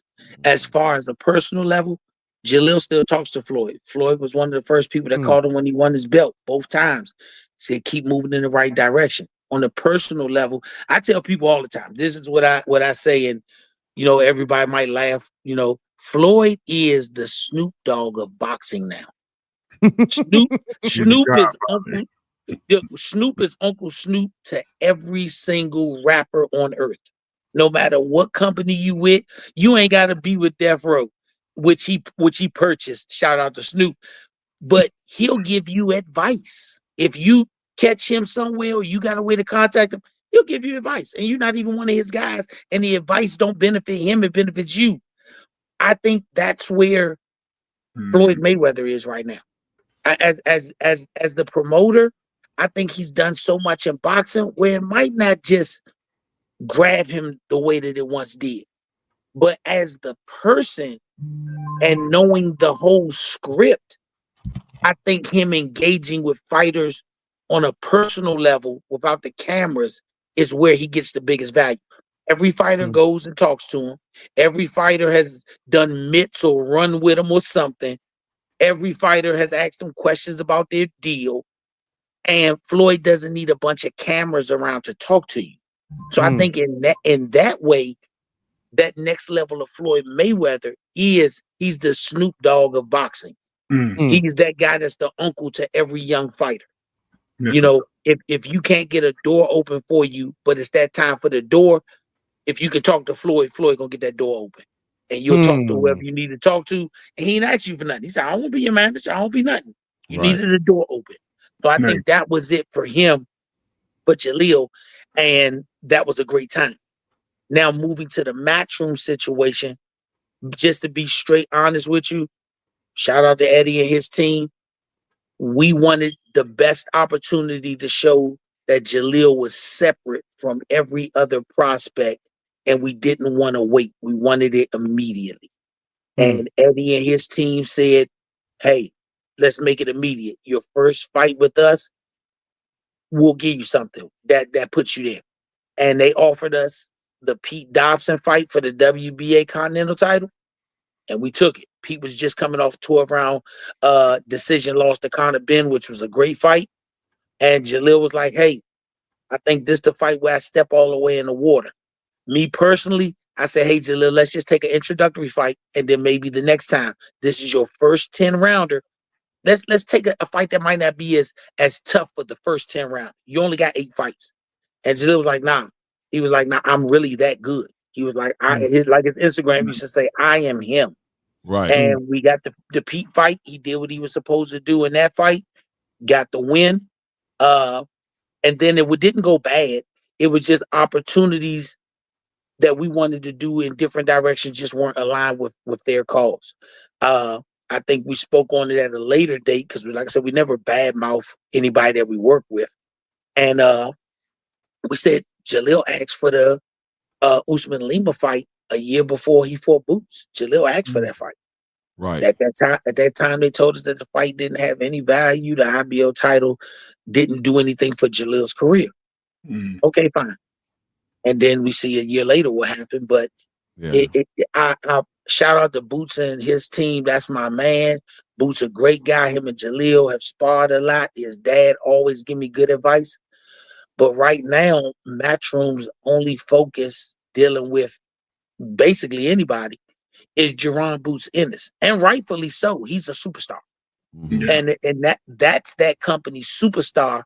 And if he's there Gladys Knight, the only thing we can be is a pip. And in that situation, we don't gain anything. We don't gain anything. So at that point, we had a great relationship with them. After our obligations were met to them, they still offer us fights. And if it's a fight that makes sense for us, then we can take it.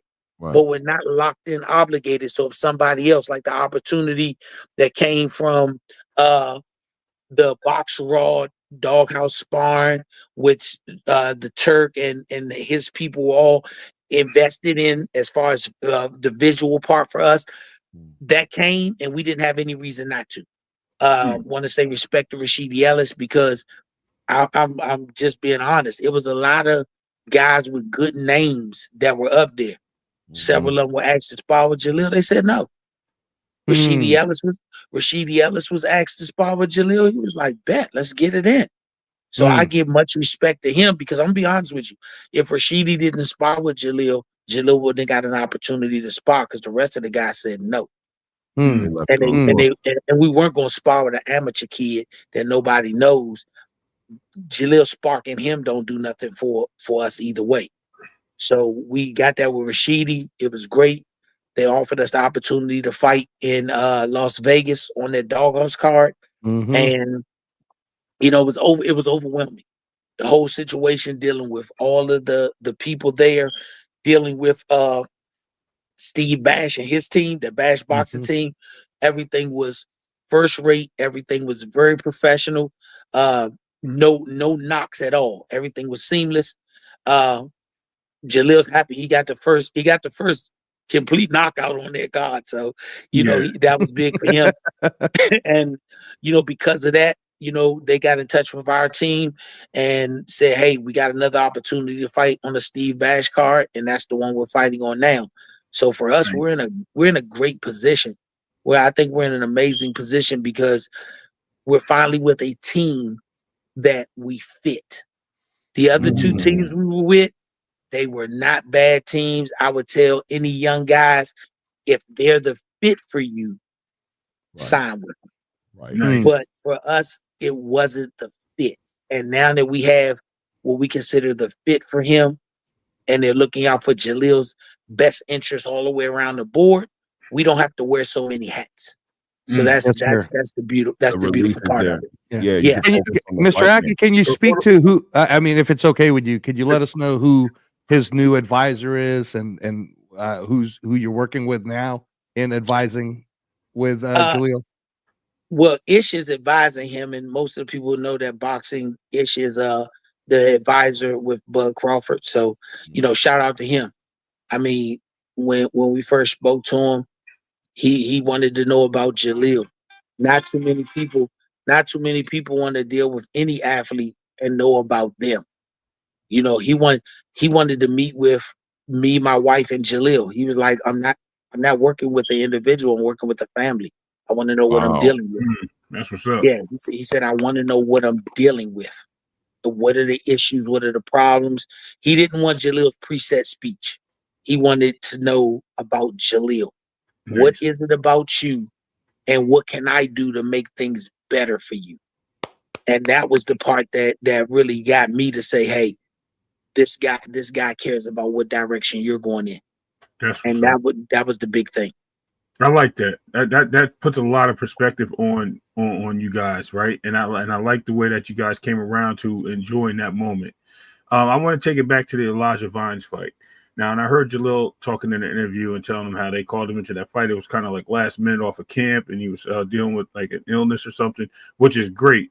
And for him to perform the way he does shows a lot of praise to his character and his skill set. I just want to say, you know what I mean? With that being said, how do you think, if he has this full camp coming up in the next fight with a full camp, does he show us who he wants us who he wants for us to see in that ring? Because you said he's back to who he is, and I like the nickname, by the way. Tell him that tattoo. He gonna have to do this. He's gonna have to do it, because you know what? I respect it. You know what I mean? I respect it, and we always have big things to say about Jalil over here on this channel. and I know a few people that actually sparred with him personally. But I just want to say that he's showing to be something. And does he have any chances of staying at 54, or does he plan on moving to 60 in the near future? Once again, I think it all comes down to maturation, and that is as an adult, maturation as his physical body, and opportunities. Like I said, if you when he first turned pro, anybody that remembers when he was a teenager sparring with Tank, he was small. And then out of nowhere, he just grew. And then out of nowhere, he grew again. It's like, hey man, can we kind of stop this? Yeah. Yeah. Hey, look at I'm gonna tell you, if you have a young fighter and he grows and he's in the 30s, you're like, okay, cool, he in the 30s. Then he grows again and he's in the 50s or 60s. Then if he grow again, you say, hold up, you about to take us to the purgatory part of boxing. Right. If you ain't no full blown, no, if you after 168, if you ain't no full blown heavyweight, then you kind of in a limbo situation. Yeah. So it's like, please stop growing. Yeah, people don't think about that. You in a limbo situation. So, for him, we got to go on what his body does. Nobody controls the body except for the man upstairs. God knows what your size is going to be. But as long as he can physically make 154, then he's going to be at 54. I think people who follow Jaleel recognize that at 47, he was gutting himself to make 47. And once again, he had a reason for it, and I couldn't go against his reason. I said, you're a young man, and if you want to do what you're doing, you got to mentally lock into it because it's going to hurt. It's going to hurt. If you go back to when he was with Mayweather Promotions, you go that far back, and he posted something on his social media that said, I want to be the IBO champion because Floyd was the IBO champion. And a lot of people went back and looked and said, damn, Floyd did have an IBO title. So that to him was something like, hey, thanks, Floyd, for actually getting me and giving me an opportunity, because not everybody gets the opportunity to come out of the amateurs and sign with a major. A lot of young fighters, if you're a fan of a young fighter and he's fighting on club shows, please support him because he's probably selling tickets. Please support him because he's probably selling tickets. So, to be in a situation where you're with a Mayweather Promotions, a Matchroom, a PBC, any of them, and you don't have to sell tickets, then that's an opportunity that a lot of people don't get. So for Jaleel, it was like, hey, I want to do something that make Floyd, even Floyd might have forgot about it. Say, man, I want a belt that you held. So that was his thing about staying at 47. The opportunity didn't present itself, but the opportunity presented itself to win a WBC belt as a youth title. So for him, that was something that he said, hey, I want to do this before I go. Nice. It's and that because the elephant in the room with Jaleel Hackett is always for me going to be the weight. The talent is there, but it's always like you said, every time I see a camera hit him, it's like an evolution. It's like I don't know what's going on with him. He's growing. I notice it myself as a fan. Every time the camera hit him, I'm like, it's just a different person. It feels like at one point in time, true. It is. It's what it feels like. Yeah, it's true. Is that right? I mean, for you as his father, living with him, I'm sure you're just like, come on, man. I mean, come on, bro. Right? You need more than bro. You're doing a lot right now, bro. You're really growing out of control.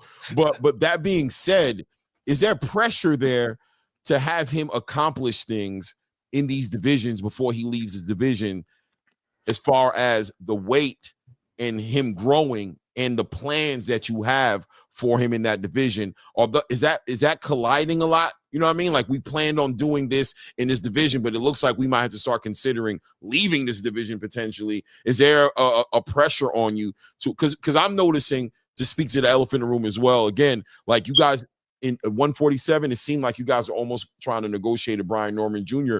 situation at one point in time to kind of get in that WBO conversation, but that didn't work out because I'm assuming it's a weight thing. You went to 154, and now you're back in the conversation trying to get at a Xander. Seems like you guys are trying to accomplish things in the division before something happens, unforeseen happens. Is that a fair assessment from the outside looking in? Yeah, that's not an unfair assessment. I have to be realistic. When he was an amateur, I controlled all the shots. Hmm. Everything I said, that's what we're going to do.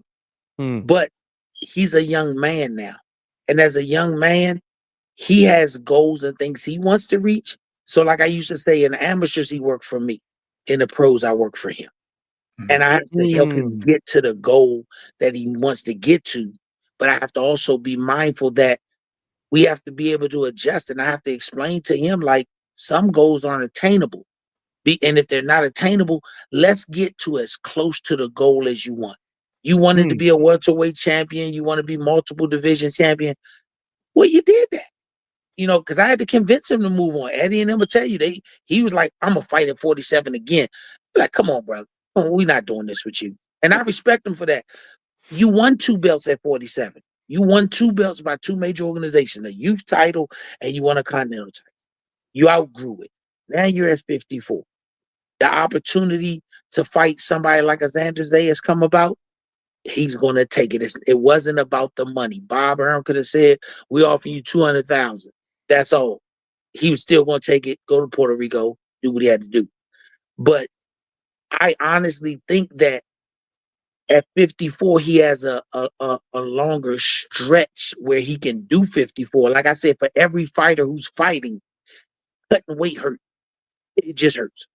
And he's never had like a heart condition because of it. He's never been, depleted water-wise because of it. Everybody know they've been in camp with my son. He drank about 2 gallons of water a day, all the way up till it's time to do what we got to do. So, it's not that, but you do have to be aware that fighters are turning pro younger. And the old system of things in the 80s, you would have been an opportunity for a title at the age of 28 to 30, more likely 30. Right. But now, because of the change in everything with boxing, you're having opportunities for guys in their early 20s to become champions, and they turn pro in their teens. Right. I think Devin is 27 now. Yeah. Yes. Devin, I think he just had a birthday. 28. He's a 12-year veteran. In the process, he was 16. Crazy.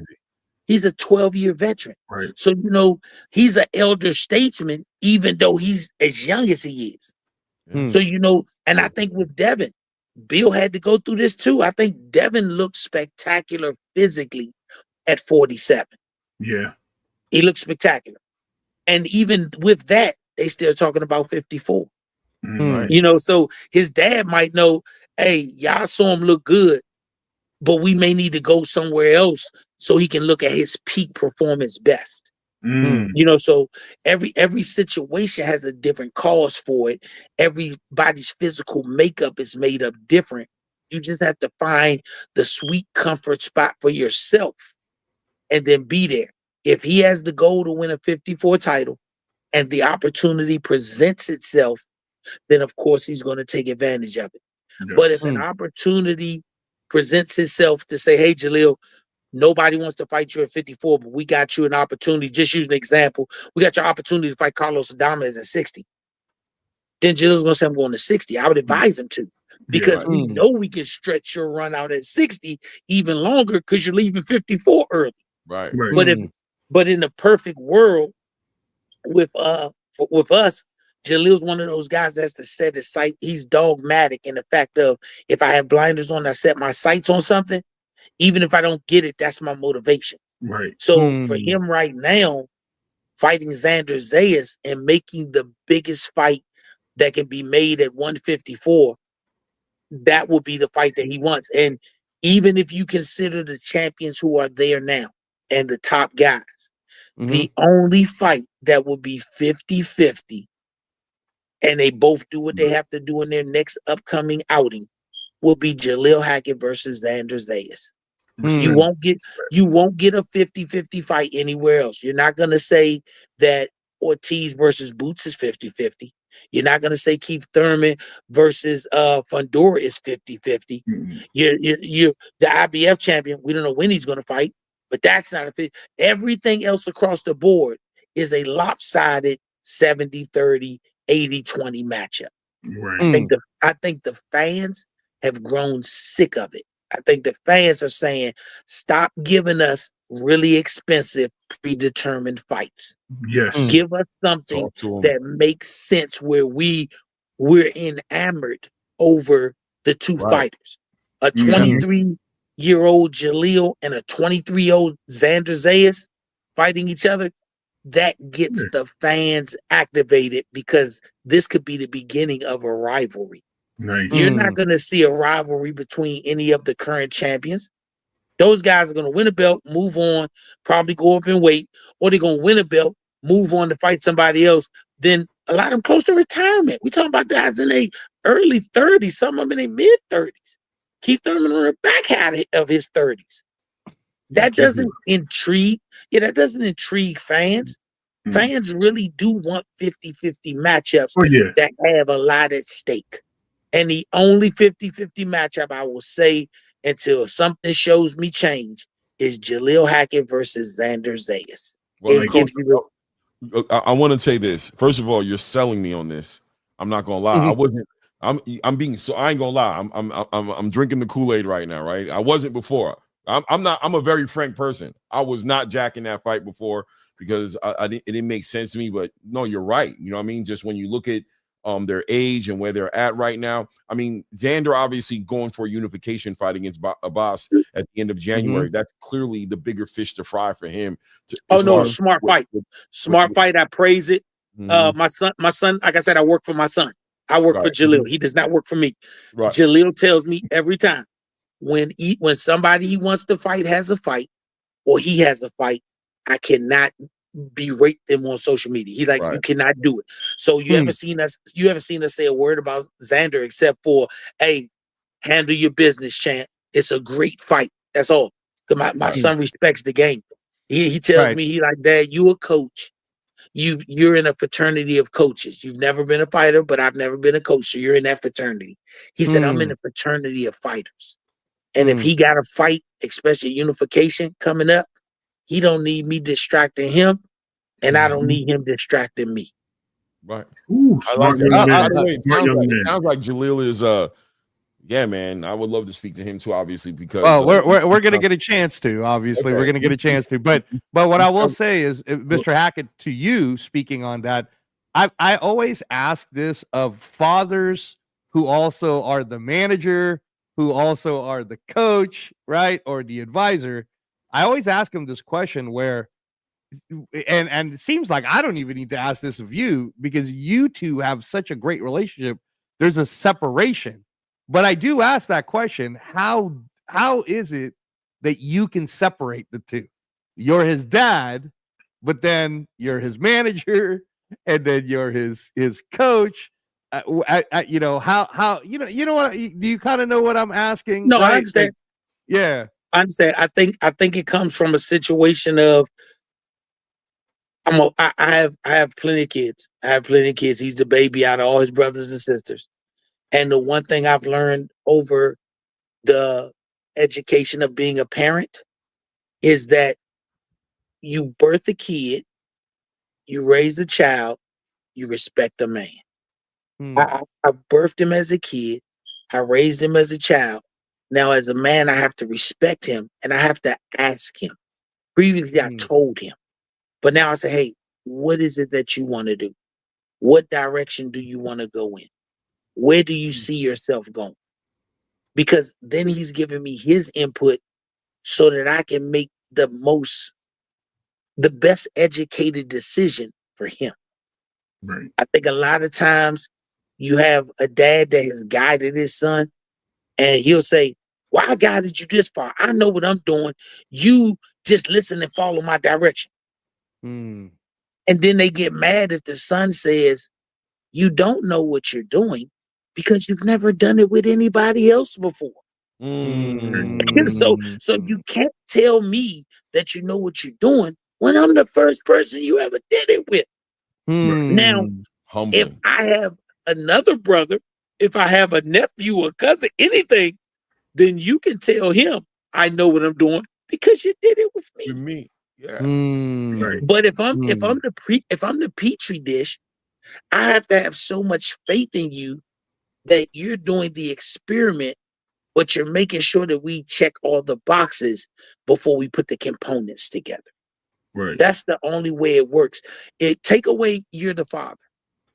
If you're coaching a team and you're not the father of your star player, how are you going to handle your star player?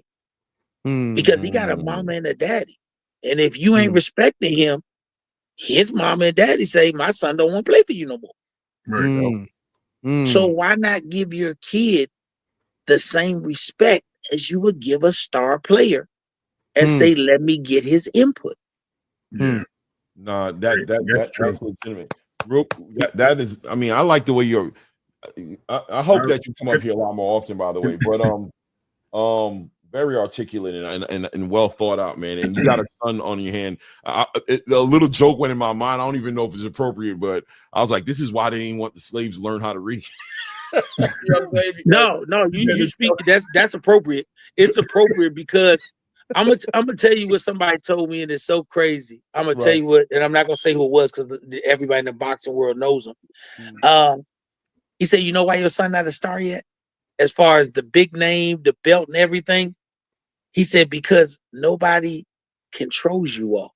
You all have a reputation that you don't take any upfront money. You're not gonna give me money, and then I owe you.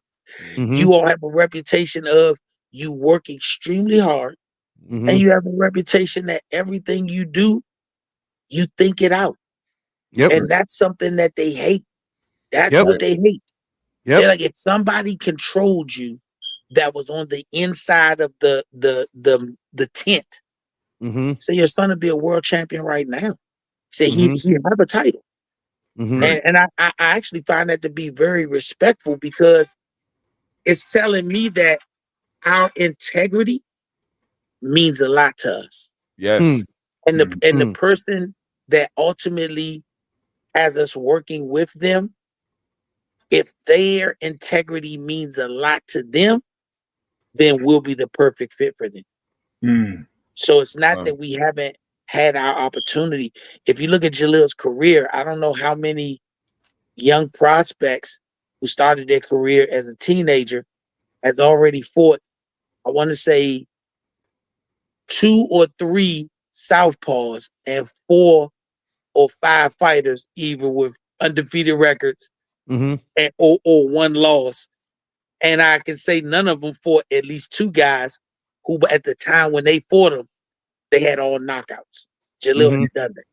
Yeah, it seems like at times it seems like he's almost being fast tracked a little bit. Yes, that's what made me ask you the question about, like, you know, is there pressure there to accomplish these things? Is it a weight thing? I thought, like, is it like, yo, let's accomplish goals at 147, let's accomplish goals at 154? But with the way he's growing, it's like, is there time for him to accomplish those goals? Because he may outgrow the division before you get an opportunity to actually, you know what I mean, get a shot at these things, right? Like, is his career moving fast because he's growing so much? No, like I said before, I think Jalil's career has moved the way it has because he's in both situations just based on timing.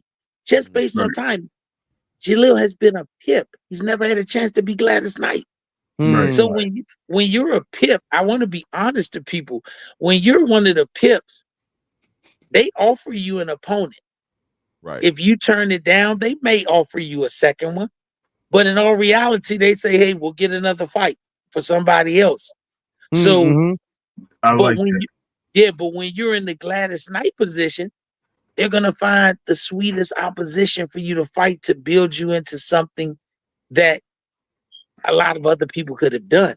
You know, my first comment when I saw one of the top 10 prospects under 25 before Jalil had a loss, I saw it and I asked them, how do you do this? Because at the time, I think we had fought 3 undefeated fighters. 2 of them had all knockouts, and we knocked both of them out. And you're telling me, I looked at some of these guys' records.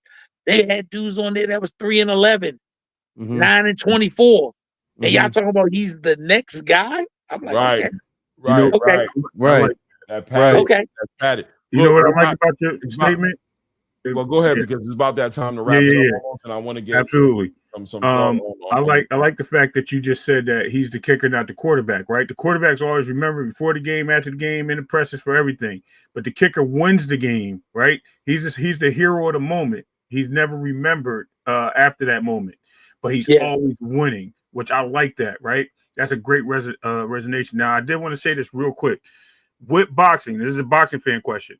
With boxing being what it is, right? We know the glamour divisions. 154 is the best division in boxing to me currently, and I think a lot of us see it the same. How does it feel to actually have your son in the best division with probably the best elite fighters and most athletic fighters with power, and that he can be going up against to make a name for himself and be put on a pedestal with great talent in the sport? I find it to be a great opportunity. I think my son is one of those guys that rises to the occasion. You know, I'm more scared if he fights a guy that has an upside down record than I am with a guy who's undefeated. Love it. Because you know, big players get up for big games. Right. You know, that's just, you know, you had Rajon Rondo who would average 17, but then you had playoff Rondo who would go off for 35. The big guys come up in the big games, and for him, I think that's it. The one thing I do love about boxing, though, it has eras and it has financial separations. You will 99.9% not see Jalil fight a Charlo because Charlo gets $7 million a fight. Jalil is a long way from being a $7 million fighter. Right. That's just the reality of life. Abdullah Mason, a long way from being a $7 million fighter. Xander Zayas, a long way from being a $7 million fighter. So some of those guys, they'll still be able to look up to. And then in a lot of situations, they'll be able to go in sparring and camps with those guys. Hey, you know, they're not millionaires yet. You know, Xander may be becoming a millionaire his next fight. Abdullah may become. But in order to be a consistent millionaire, you got to have a couple of million because Uncle Sam eat that up into a couple of 100,000 real quick. So those guys still will take 20,000 to go to camp, 15,000. See, they'll still take that. So they get those opportunities to be an OJT guy, you know, on the job training. I get to go in there, work with these guys because boxing has a thing about itself where it will always protect itself, meaning the sport. So the sport is the sport does not allow too many people to jump the line. When I say jump the line, you're not going to be a 20-year-old world champion at 154 pounds.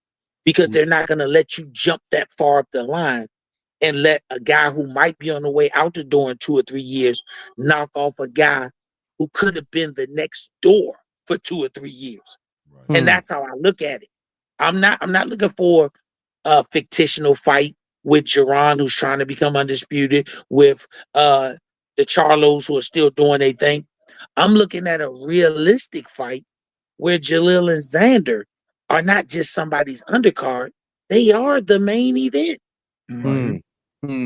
That's what's up. I like it. Question, Mr. Hackett. First of all, are you a boxing fan? Are you watching 100%. boxing? You're watching boxing right now? Okay, so we got a card coming in tomorrow, right? And we're about to close the show soon, right? Because I got, believe it or not, I got to go to work. So I say respect. How you feel about this card this weekend? And I mean, the 4 main fights, right? For me personally, obviously, Esau Cruz, Lamont Roach, O'Shaquie Foster, Stephen Fulton. Unfortunately, we're not getting Arizona and Janabek, but I'm also interested in the return of Frank Martin to see what he's going to look like. But specifically with the Stephen Fulton, O'Shaquie Foster fight, how are you looking at that fight right now with Stephen Fulton missing weight? Does that sway your where you're leaning? How do you feel about that fight? Honestly. Okay, I'll be yes, honest. Sir. Hey, you're a very honest person, Mr. Hackett. I like that. Look at his cheese. I'm gonna be honest. I'm gonna be honest. When you talk about guys that could be making, I don't know, they're making between $3 and $7 million. Yeah. I ain't mad at Cool Boy Steph. I ain't mad at him. Steph probably couldn't make the weight. He got to the point, he got as close as I could without detriment to myself. And he said, hey, what I got to give him? 25%? If you just do the math of the fight, if you're making $10 million for this fight, right? And if you don't fight, you're making $0 million. Right. and you miss weight by 1 pound, 2 pounds, Right. and you got to give him 25% of your money, $2.5 million. Mhm. After you give him the 2.5, and you're still at your best, but you tried to get there to the weight, and you go out there and you beat him, you still saw 7.35 million. And Yep. then you move up in weight, still having a great victory over a great fighter. How did you lose? Right. And so O'Shaquie Foster made weight. He looked amazing. So he's at his peak performance best. If Stephen Fulton got as close as he could, hey, I can't get no more off, then he'll be at his peak performance best. You're still going to see a great fight, but only one man can walk out with 2 belts. And the other man didn't make a difference in walking out with 2 belts because I can't make the weight no more, no way. Right. So I just look at it like that. I just think that the money determines certain things. You know, you fighting $1.5 million, you might not make the weight. You might say, I'm not even gonna take the fight, I'm gonna move up. But when the number gets large enough, I gotta get as close as I can. If I lose on the scale, so be it. I'm gonna fight. The main thing is I gotta come out with the win, and I can move up to the next division. And that doesn't hurt O'Shaquie, because O'Shaquie will be right back in there for one of those same 2 belts in his very next fight. If O'Shaquie wins, then we have Stephen Fulton saying it was too much on my body, I'm moving up. Yes, sir. Okay, yes, so sir. that, Hey, Mr. well, that being said, one more thing, right? Because I gotta speak on the DC native that's involved in the main event in this fight. DC is not that big of a city. I know that it's all over the place, but we got Roach has done his thing. He did his thing with Tank. You know, he's on the map now, and everybody wants this to be the litmus test for him, right? Like, what happened with Tank? Was that a fluke? Was that an off night for Tank, or is Roach really the goods? He has Isak Cruz in front of him. Are we holding DC down in this fight, or you just? I think Lamont is going to go in there and be a brilliant boxer. I think as a team, they think, and if you're thinking, you say, okay, let's go in here and let's secure the win. I tell everybody, pro boxing at the world championship level is the NCAA basketball tournament. It's March Madness. Win and move on. I don't care how ugly it is or how beautiful it is. At the end, you got the W, you can move on. If he gets that win, that's over a super high quality fighter who everybody knows is a dangerous puncher. Yeah. If he goes in there, I think if he goes in there and puts on a boxing clinic over 12 rounds and gives you highlight after highlight, round after round, to me, it's better than if he goes in there and gets into a war, come out as the winner, but they're saying he went to war. I think this is where the concept of intellect makes the biggest sense. You know, he's stepping up. He saw Cruz, who's been there, who's been known as a big puncher. Let's see if you can intellect your way around him, as opposed to try and brute strength him. I think if he does that, then he will have his hand raised, and he will give you 12 beautiful rounds of highlight material that you will see on the internet over and over again. Every knockout ain't great if I only give you 30 seconds of highlight material, because after I saw the 30 seconds, how many times can I watch it? Right. But if you get 12 rounds where each round he gave you something statement or highlight, you can watch that over and over again. Yes, sir. Yes, sir. I like that. Hey, before we go, we want to thank you, Mr. Hackett, for your time. I know that you're in the middle of a strong training camp right now with Jaleel. If it works out, because I know with Jaleel, he's a very focused fighter. He does kind of remind me a lot of Marvin Hagler. He's a very focused young man, especially when it gets to fight week. If we can create a special time, and he's free, I'll talk to you about it after the show on a Sunday when training camp is all wrapped up before you guys travel. I do think that it's amazing that your next fight, the theme of it is mental health awareness. You're fighting on that Friday night right before the Saturday event with Noel Mikhailian versus Badu Jack for the Cruiserweight Championship. Jaleel's going to be there. I know Justin Valoria is going to be there. A lot of the same players from that Underdog series in Las Vegas. Best of luck on everything. And I know you guys are really going to put it all together, put everything together and shut everybody down. Do you know if there's any chance for us to watch it anywhere? Is it on UFC Fight Pass, or are we just gonna have to wait? I know they're saying it's going to be streamed somewhere. When I get that information, I will make sure I get it to you. Yes, but sir. it is going to be streamed somewhere. I just don't have all the details as of yet. Yes, sir. But I'll make sure as soon as I get it, I'll make sure that you have it. Yes, And sir. yeah, that'll be done. Want to just say one last thing. If you look back at Jalil's career, this isn't a one-off. If you go back, I think 4 fights ago, he came into the ring and he had on a t-shirt that said, "It's okay not to be okay." He's really big when it comes to mental health. So anybody who's struggling with it, anybody who has a family member that's struggling with it, get them help. Get them help as soon as possible. It's not a game. It's not nothing to play with. Mental health is a disease that is just as contagious as anything else, and it's contagious to a family because they all go through the mental disease with you. Yes, so it's not anything to joke about. If you can't reach anybody, I will say this. I am one of those people who go through it with my son, the ups and downs of dealing with it. I've had people reach out to me. If I can help you in any type of way, shoot me a DM on IG, and I will do what I can to point you to where you can go get help. Because it's not fun to watch a family watch somebody deteriorate mentally. Thank you. Appreciate that. That's a major fact, man. Right there. That's what's always doing the mental health checks, man. I try to do it. I tell people, man, you got to. You never know, bro. You never know. The surface isn't the end all be all. What's going on under there? Yeah, it's good. It's good to know, man. I appreciate you stopping through, Mr. Hackett. I hope to see you again. I like to just build on just boxing, the current space of boxing with you, not just Jalil.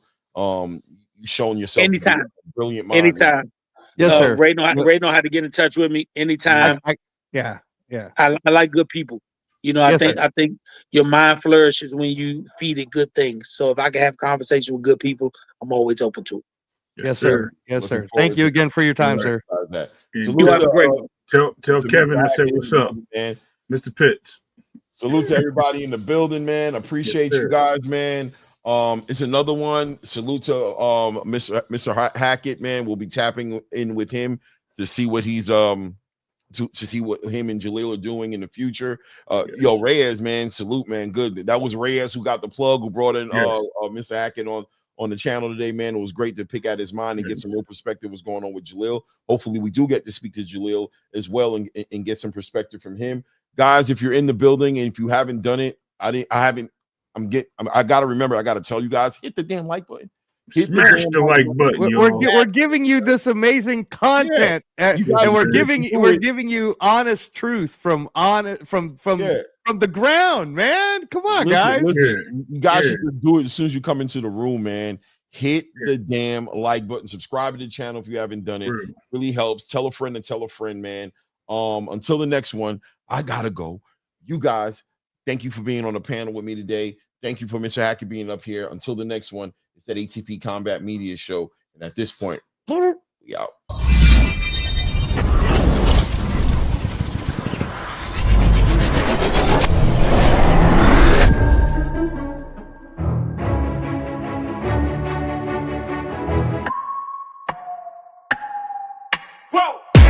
Who knew I would make it this far? They hated, they never believed me. Yeah, I would never drop the ball. I know I make it look easy. Yeah, Mayweather with the defense. I don't care what a critic got to say. I got them picking up the pieces. That to me, you really playing with your life. I'm about to come and run it all back. I'm the new era, about to snap back. You ain't fitting for it, cause you all cap like. Hold up, I shoot my shot, wait, hold up. I'm really about to run this go up. You know it's all net when it go up.